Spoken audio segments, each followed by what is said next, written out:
You're watching CBS 8 Mornings at 6. Oh, cool start to your Tuesday. So glad you're with us, everyone. 6 a.m. I'm Eric Connors. And I'm Neda Iranpour. Yeah, the views have been impressive. That bright light from the moon. Let's check in with meteorologist Evan Irani. Is the moon gone now? Where'd it go? Gone now, sadly. The moon set away. about 10 minutes ago, so no more moonlight, but the sunrise is in 30 minutes. Nice. So All right. got a little bit in between here. In the meantime, cloud cover is not all that dense. It's a little more dense along the coastline, but you can see how if we look from east facing west, we've got some of those broken clouds up at the top of your screen there. Still a gorgeous start to the morning as we look across the ocean. Sunrise again, 6:34, so 33 minutes from now.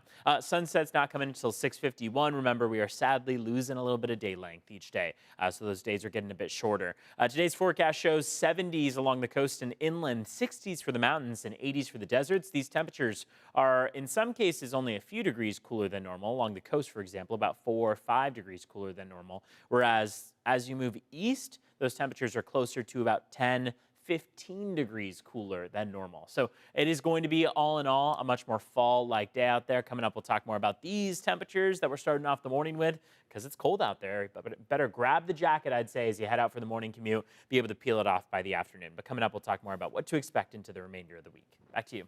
Yeah, very fall-like out there. Thank you, Evan. Today, 2 South Bay cities will consider adopting homeless encampment bans. The cities of Chula Vista and National City holding meetings later this afternoon where these ordinances will be heard. CBS 8's Chris Grow live in National City. That'll be the second time leaders there attempt to pass a ban. Chris?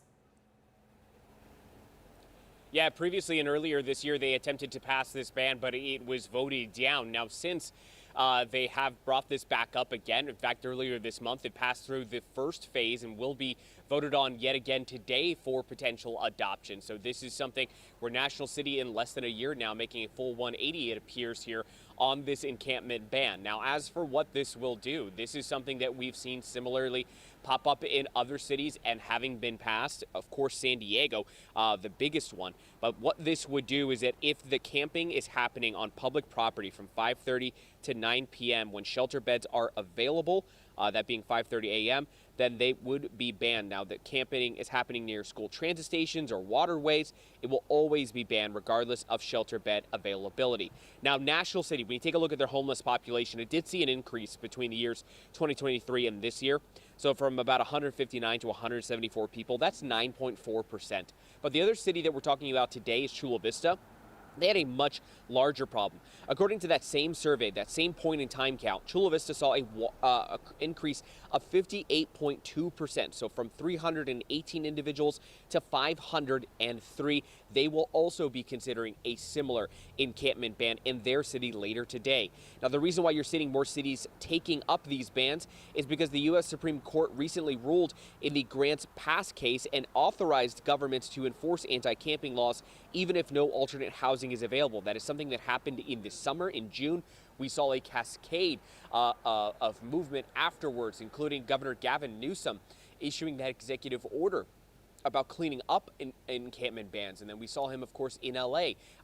With Caltrans cleaning up those encampment bans, those encampments there near the freeway. So this is something now that the Supreme Court has issued a ruling on, we could potentially see more and more cities take part in this. Both cities, National City and Chula Vista, meeting on this later today.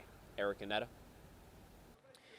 Chris, thanks. Music mogul Sean Diddy Combs is expected to be arraigned this morning. His attorney says he was taken into custody at a Manhattan hotel last night. The charges against him haven't been revealed. The attorney says Diddy has been cooperating with the investigation and maintains his innocence. Over the past 10 months, several women have filed lawsuits accusing him of sexual misconduct.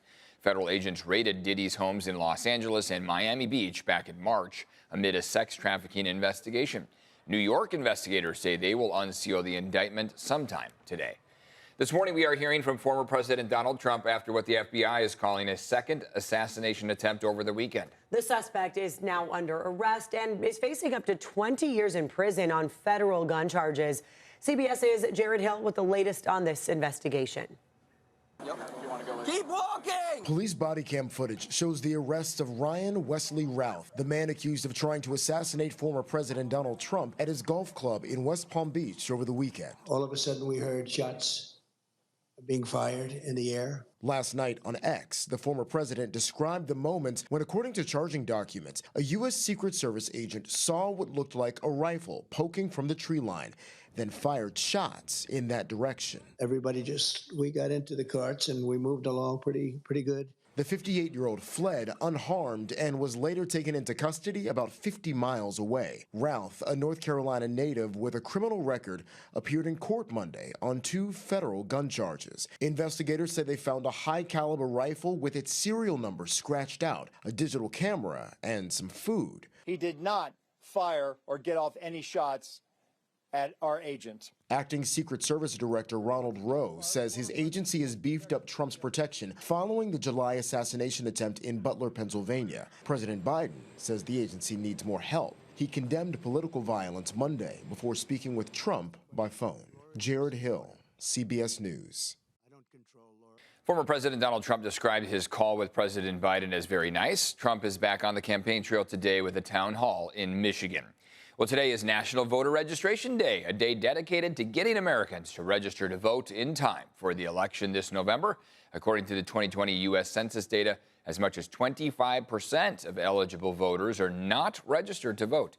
Today, the county and SD Vote are hosting voter registration booths at these county library branches on your screen right here. By the way, to vote in California, you must be registered by October 21st. An important deadline for you. And now a San Diego man is in jail this morning, accused of a double murder in Barrio Logan. This happened Saturday night on Newton Avenue. Police say the victims were an 18-year-old man and a 23-year-old man, believed to be recent immigrants from Venezuela. Police say 23-year-old Guillermo David Gonzalez shot them, then stole a Kia belonging to one of the victims. A woman was in the back seat. She was told to get out. Hours later, police found that car in L.A. Officers arrested Gonzalez without incident up in Rosemead.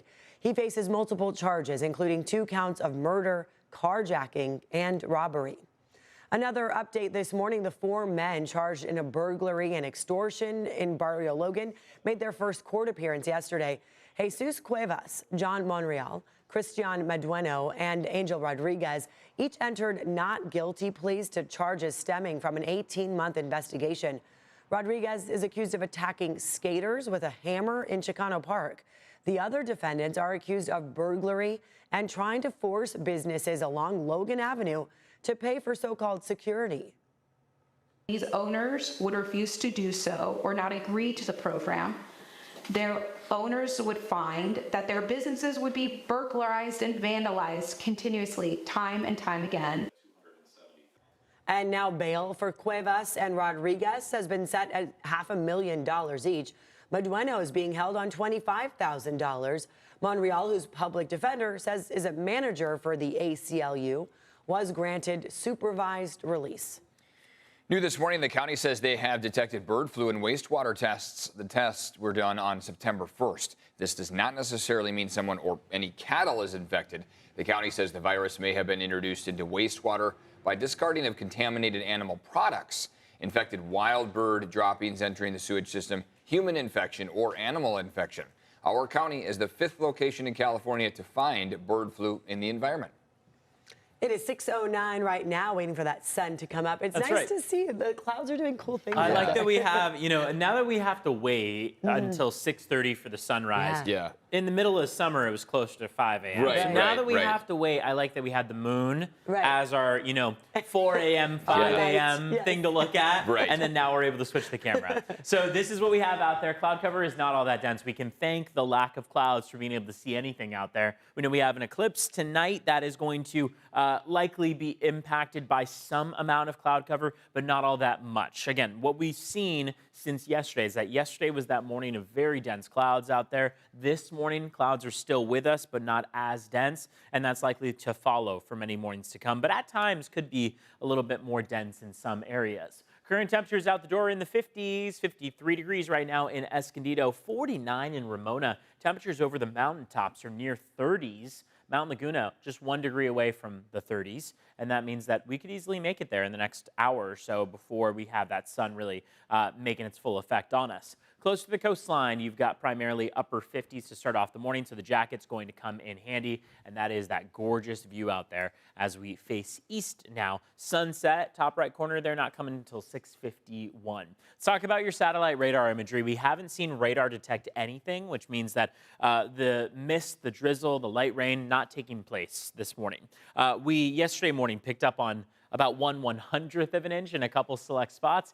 The next several mornings to come still hold that possibility. Remember, that chance is at about 10 to 20%. Between now and Friday, several troughs of low pressure keep our temperatures cool, and they keep in that forecast the opportunity for a few showers. But by the time we get to the weekend, a ridge of high pressure moves in, it replaces those troughs of low pressure, and it allows for a decent climb in temperatures by Saturday.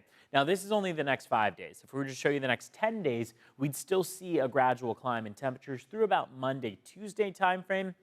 And then it seems like those temperatures are going to balance out toward about average, but expect a gradual warm up, feeling more like summer by this weekend. Let's look at traffic. I want to take you to downtown San Diego, closer to the Coronado Bridge, because we've got some issues there that are already causing some decent backups. Let's take you to two separate crashes. Now, these are very close together, but they both involve two vehicles, one vehicle hitting the other vehicle. First one to mention, right-hand shoulder is blocked with a crash on the 75 southbound. This is at Cesar Chavez Parkway, so this is getting onto the Coronado Bridge. There's another crash that is mid-span Coronado Bridge. Left lane is blocked with that crash, and that is on the westbound lanes of the Coronado Bridge. You can see how if you head northbound on the 5, you're running into some decent delays, and then same getting into Coronado, you'll run into some stop-and-go traffic. Let's check in on your border wait times down south, where it looks like at the San Ysidro Port of Entry, it's going to take you about 125 minutes. It's about just over 2 hours. Otay Mesa Port of Entry is going to get you across just a little bit faster at about an hour 40 in total. That Eric, back to you.